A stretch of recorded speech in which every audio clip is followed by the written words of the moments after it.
2014లో రాష్ట్ర విభజన జరిగినప్పుడు కట్టుబట్టలతో మెడబట్టి మనం బయటికి గెంటేశారు. రాజధాని ఎక్కడ ఉండాలో కూడా చెప్పని పరిస్థితి. ఆనాడు చంద్రబాబు నాయుడు గారు ఆంధ్రులందరినీ ఒప్పించి ఒకే రాష్ట్రం ఒకే రాజధాని కానీ అభివృద్ధి వికేంద్రీకరణ నినాదం తీసుకున్నాం. దాంట్లో భాగంగా అనంతపూర్కి కియా మోటార్స్ని తీసుకొచ్చాం. ఆనాడే అనంతపూర్ జిల్లాకి జాకీ లాంటి పరిశ్రమలు తీసుకొచ్చాం.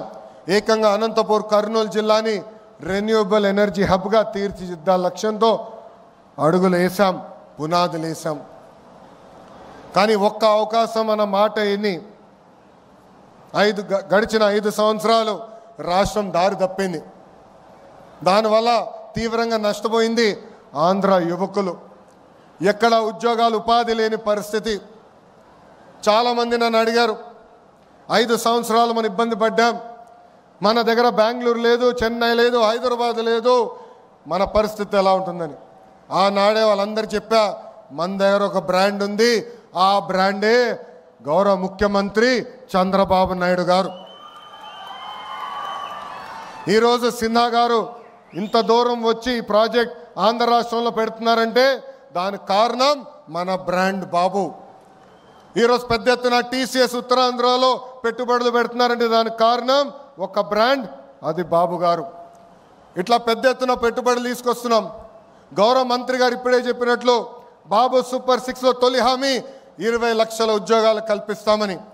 దాంట్లో భాగంగా ఈ ప్రాజెక్ట్ మన ప్రాంతాన్ని తీసుకొచ్చాం. వెనుకబడిన రాయలసీమ జిల్లాకి ఈరోజు తీసుకొస్తాం జరుగుతుంది. ఇక్కడున్న రైతులందరినీ నేను మనస్ఫూర్తిగా అభినందిస్తున్నా. ఇక్కడ ప్లాంట్ వస్తుందంటే మీరు ముందుకు వచ్చి భూములు ఇచ్చారు. తద్వారా కనీసం 10,000 మందికి స్థానిక యువకులకి ఉద్యోగాలు ఉపాధి కల్పించే బాధ్యత తెలుగుదేశం పార్టీ తీసుకుంటుంది. గౌరవ ముఖ్యమంత్రి గారు ఒక టార్గెట్ పెడితే మేము అందరం సీరియస్గా తీసుకుంటాం. 78 గిగావాట్లు ఏకంగా ఆంధ్ర రాష్ట్రానికి తీసుకురావాలని చెప్పారు. విద్యాశాఖ మంత్రిగా నేను అధికారులకు ఆదేశాలు జారీ చేశాను. కంపెనీలతో సెంటర్ ఆఫ్ ఎక్సలెన్స్ ఏర్పాటు చేశాం. వాళ్ళకు కావాల్సిన దానికి మన యువకులను తీసుకుని ట్రైనింగ్ అందజేసి ఏకంగా వాళ్ళ కంపెనీలోనే ఉద్యోగాలు ఉపాధి కల్పించే బాధ్యత మేము తీసుకుంటాం. ఈ ప్రాజెక్ట్ వల్ల రాబోయే రోజుల్లో మన కరెంటు ఛార్జీలు తగ్గుతాయి. గడిచిన 5 సంవత్సరాలు 1 మెగావాట్ కూడా రాలేదు, 1 బ్యాటరీ స్టోరేజ్ సిస్టమ్ రాలేదు. గడిచిన 5 సంవత్సరాలు వాళ్ళు చేసిన తప్పుల వల్ల ఈరోజు మనందరం ఏకంగా భారం పడుతుంది, మన పైన పడింది. మనం డబ్బులు చెల్లించాల్సిన పరిస్థితి వస్తుంది. అందుకే ఇలాంటి ప్రాజెక్టులు తీసుకొచ్చి కరెంటు ఛార్జీలు తగ్గించే లక్ష్యంతో మీ ప్రభుత్వం పనిచేస్తుందని ఈ సభాముఖంగా తెలుపుతున్నా. మన నేలపై జనరేట్ చేస్తున్న కరెంట్ ఏకంగా ఆంధ్ర రాష్ట్రానికి కాదు, మొత్తం భారతదేశానికి మన ఆంధ్ర రాష్ట్రం అందించబోతుంది. గౌరవ ప్రధానమంత్రి నరేంద్ర మోడీ గారు ఒక విజన్, ఒక సంకల్పంతో పనిచేస్తున్నారు. మనం చూసాం, ఉగ్రవాదులు మన భూభాగంలోకి వచ్చి అమాయకులను చంపారు. ఢిల్లీలో ఎంత పనున్నా అమరావతి పనులు తిరిగి ప్రారంభించేదానికి గౌరవ ప్రధానమంత్రి గారు పిలిస్తే ఆంధ్ర రాష్ట్రం, ఆంధ్ర ప్రజలు నన్ను పిలిచారు, నేను తప్పనిసరిగా వస్తున్నానని వచ్చి తిరిగి శంకుస్థాపన చేశారు. ఆనాడే గౌరవ ప్రధానమంత్రి గారు ముందర నేను చెప్పా, ఆంధ్ర ప్రజలు కోరుతున్న అన్ని కోరికలు గౌరవ ప్రధానమంత్రి గారు తీర్చుకుంటూ వస్తున్నారు. దాంట్లో భాగంగానే ఈ ప్రాజెక్ట్ రాయలసీమకు వచ్చింది. త్వరలో కర్నూలు కూడా హైకోర్టు బెంచ్ తీసుకొస్తాం. గౌరవ ప్రధానమంత్రి గారిని కూడా రాయలసీమ గడ్డపైకి తీసుకొస్తామని ఈ సభాముఖ రాయలసీమ ప్రజలు కూడా తెలుపుతున్నాం. గడిచిన 5 సంవత్సరాలు రోడ్లు కాదు, రోడ్ల పైన పడిన గుంతలు కూడా రిపేర్ చేయలేదు.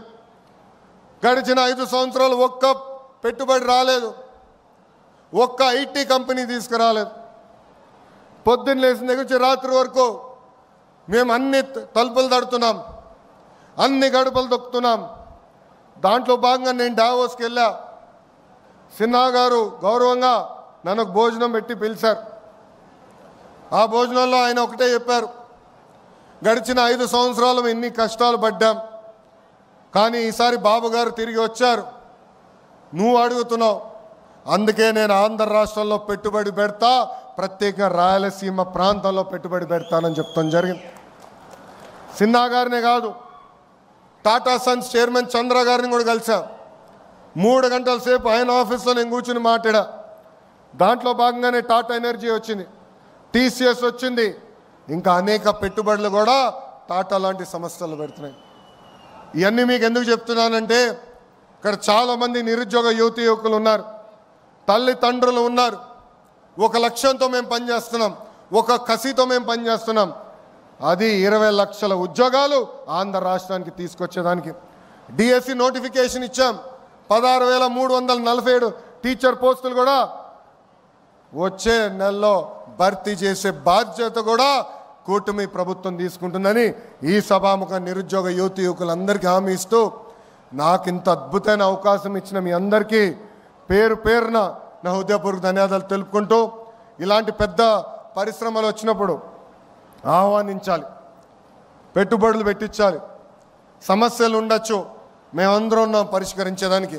గౌరవ శాసనసభ్యులు ఉన్నారు, మంత్రి గారు ఉన్నారు, నేనున్నాను.